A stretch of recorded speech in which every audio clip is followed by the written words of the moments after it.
Сүйінші қазақ елі. Ассалаумағалейкум, арнамыздың құрметті қымбаттылары. Егер осы хабарды сіз толық білгіңіз келсе, бейне астындағы лайк және подписаться балаларын басып, біздің арнамызға жазылуды ұмытпаңыз. Егер сіз жазылған болсаңыз, онда біз бастадық. 7 жыл күттім.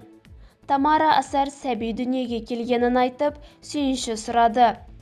Әнші Тамара Асар желідегі парақшасында көпшіліктен сүйінші сұрады, деп хабарлайды Өзгеріс инфо сайты. Ол әкесінің шаңырағында көптен күткен сәби дүниеге келгенін айтты. Сүйінші, ардақты ағайын. Амал наурызда.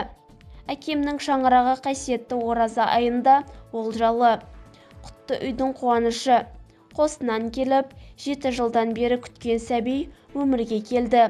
Мен кіндік шешесімін. Бұл сәбиді мойныма бұршақ салғандай болып, ерекше тілеп, ерекше күттім. Қолды Құдай құр қайтармады. Шүкір, сіздерге де жұғысты болсын, деді ол. Тамара Асар жаңа туылған сәбиге өзі ерекше есім берген. Ануза деп ат қойдым. Лайымда інім мен келінімнің өмірлері ән болсын, әндері ұзағынан болсын, деген тілекпен.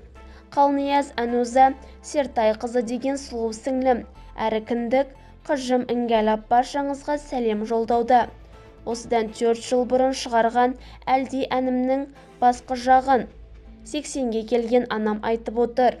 Іңгәлап жатқан Ажартайдың алғашқы дауысы. Амал құтты болсын.